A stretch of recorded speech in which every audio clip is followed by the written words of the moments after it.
Hiya, what's crack? It's Erin. And Devin. And today we are going to tell you something that we've had a lot of people ask. We are going to tell you how we met. So buckle up, we're about to spill the tea. We've had each other on Snapchat since August 23rd, 2013, since we were 14 and 16 years old.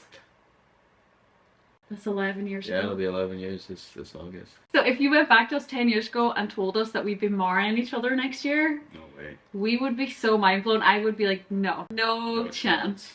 So we have been together for 4 years now. We were long distance for a while and we are now engaged. It's definitely not the usual way that people meet. So we're going to jump way back, probably around 16 years ago, being honest. Maybe 15. I was watching my favorite TV show, which is what I mentioned in my last video, The Vampire Diaries. And I loved it so much that I was on Twitter tweeting about it. I just so happened to find another account that was talking about The Vampire Diaries and we shared the same opinion. And so we were chit-chatting about The Vampire Diaries a lot. And this was way back, right? This is a long time ago where FaceTime wasn't a thing yet. And so me and this girl who was Canadian started to text a lot and we used to Skype. And that was Devin's sister. Yes. Me and her became friends and we kept in touch for like 10 years, like a very long time. And there was a lot of back and forths of like meeting up and we would just kind of catch up and like fill each other in on our lives basically. We were like long distance, like pen pals. Yeah. I knew of Erin slightly just because of that, I guess. I would Snapchat you every St. Patrick's Day. For saying, definitely. You know, Happy Paddy's Day. And you would ask me what my plans are and what I was doing and Yeah. stuff. So yeah, we knew of each other but like distantly. Yeah. And I always fancied her, but she didn't know that. So. You were way too young. Yeah. Whenever I'd be like on Skype and I remember telling you like me fork and knife joke. That's how young we were, right? Yeah. That I was not allowed to swear. I was not allowed to curse. And so I told them about like the funny way that me and my sister would do it when we were out for dinner. Because we were allowed to curse, we would say, "Where's me fork and knife?" As in like my fork and knife. Yeah. But it sounded like a swear. And I remember saying that to them, like, "Where's me fork and knife?" And they completely got it wrong. Yeah. Where they were laughing at me saying me fork and knife instead of my. Yeah. So they would say, "Where's me fork and me knife?" Me fork and me knife. And just missed the whole joke. Yeah. But that's how young we were, is that we weren't allowed to curse. Yeah. So I was planning on going over to Canada to finally meet her in August of 2020. But then COVID hit. So I obviously was like stuck at home. It was like the very start of the pandemic where everyone was just like FaceTiming everyone. Yeah, I think that was like March. Maybe? Okay, yeah. So March, yeah. So during March, I like started FaceTiming your sister a lot. Right. And we were just like drinking on the phone and just Yes. like playing games because we were so bored. There was nothing to do. I remember the night I came home from, I don't know what was it, probably hanging out with my buddies or something, and I seen that my sister was on FaceTime with you. I said, "Oh, is that Erin?" I just knew right away that she was fancying me, so. No. No, it was the way you said my name. You're like, "Is that Erin?" Like, and I hadn't seen you in so many years. I remember saying to him, like, "Geez, like, you look so different. You look so, like, much older now." Yeah. And then I was very flirty. I did not be subtle at all. No. I feel like eventually we will tell you what I said. It was nothing bad or anything. No. But it was just very funny. And I feel it's- like that's probably something that we're going to talk about, like, on our wedding day. Yeah.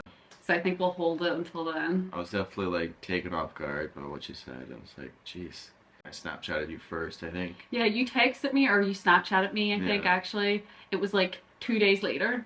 Because I remember the next day I was talking to Emma and I was like, "Emma, I think he's going to reject me. I haven't heard anything." Yeah. And then the next day you stopped me and I was like, whew. Yeah, thank God. And if I didn't do that, we wouldn't be here, so. My first move was so bold, so I don't know Yeah. if I could have made another one. Yeah. We started talking every day or whatever, Snapchatting back and forth. And I think I would be on the FaceTime calls with my sisters and, you know, with you, because, you know, it was during COVID, everybody's in lockdown, so we were just always on the phone or whatever. Yeah, me and you weren't like one-on-one FaceTiming from the start. No, not at the start.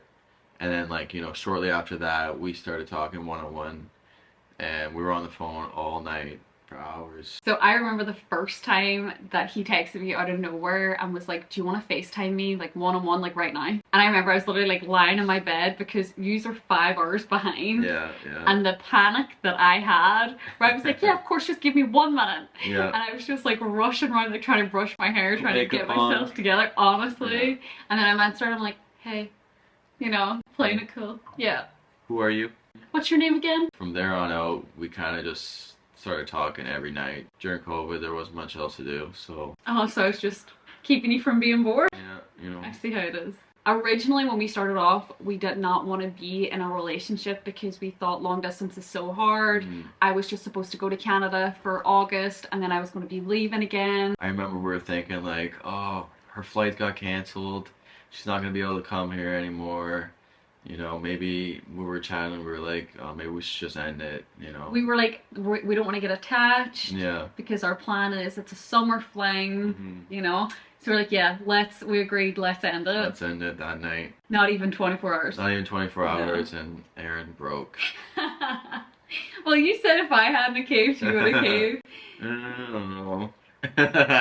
Yeah, of course I would have. You know what? You came crawling back.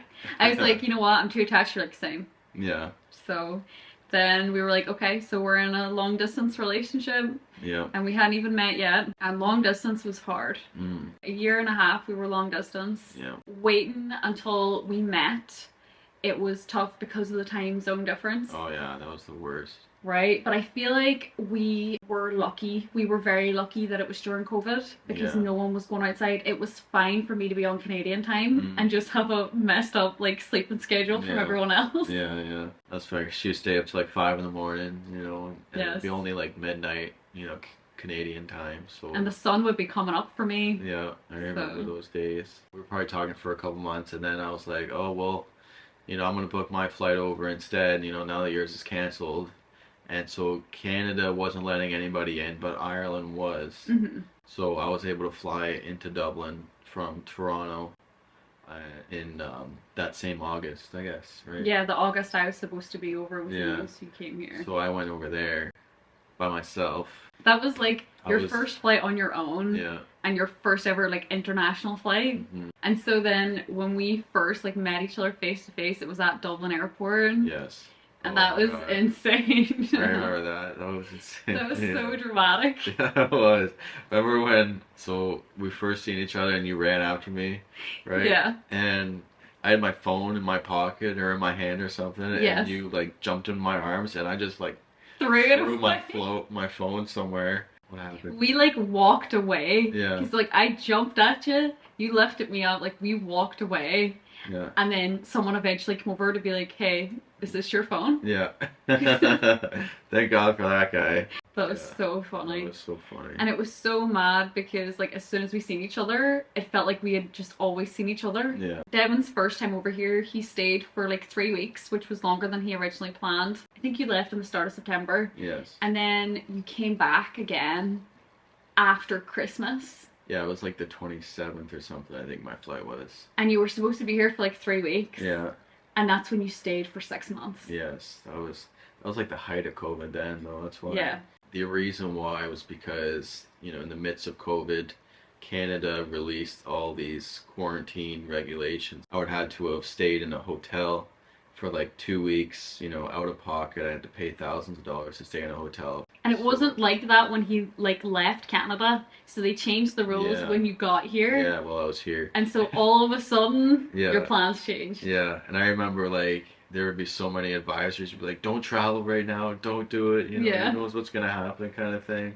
I remember all that. And you were just like, it'll be grand. Yeah, and I remember going to the airport and not a soul being there. It was so weird. I had the whole airplane to myself. Now you get on those flights and you be shoulder to shoulder. Yeah. It was not the time to travel. Do not get us wrong. It was not the time to travel at all. Definitely not. We were just young and in love. Yeah. He stayed for 6 months. He just like had a life here, even though you had like no clothes with you. Yeah. We had to like buy you new clothes and stuff. While he was here, I applied for my visa to move to Canada. He ended up leaving in May. He left Ireland, and I ended up moving to Canada then that July. And so that was my first time ever going into Canada, was to move there. So I took the flight over on my own, and then you came to pick me up from the airport. Yeah. And when you picked me up, do you remember like the tornado? Oh my god, yeah. That was insane. I was like, I've never seen a tornado in my life. I step off the plane, the sky's like red. Yeah. It was like just a crazy storm driving through it, you know. Insane. Insane. I've never even seen, you know, much like it either. But I thought, this must be normal here. So I wasn't really like, yeah. I was just like, that looks cool. Yeah. Like, so I was a little afraid, but not really. And it's like a 4-hour drive home, so it's like, yeah. I was trying to keep it cool, but in my head I'm just freaking out, not used to driving in this kind of storm. Whereas I was sitting there being like, oh, this must happen every day here, Yeah, you know, honestly. the norm. I ended up living in Canada for just under 3 years. And then if you've been following along, then you know the health stuff happened and we decided to move back. But it was always our plan to move back, right? Like we told everybody that from like the second I got there, that eventually we would move home. We weren't planning on that being so soon, definitely not. We were planning on staying for at least another year, maybe another 2. And then everything just kind of sped it up, and so we are now living in Ireland. We've been back now for a few months. And that's been a crazy 4 years. And now we're getting married next August. After, you know, a year or so, I was going through our Snapchat and I seen like one of the first messages on my phone, you know, between the two of us. I just remember I was like, I was like 14 years old and I was flirting with her. So obviously flirting. Yeah. And I was shutting it down. Yeah. As soon as COVID hit and I seen you that time, clearly I was the one doing the flirting. Yeah, so definitely. The tables turned. See, I was working my game for a long time and it finally worked, that's why. That's pretty much all summed up into one video. We could go on about that for a long time. Our journey has been crazy, but we are looking forward to what our journey looks like going forward. I can't even imagine the twists and turns that's going to happen, if I'm being honest. Yeah.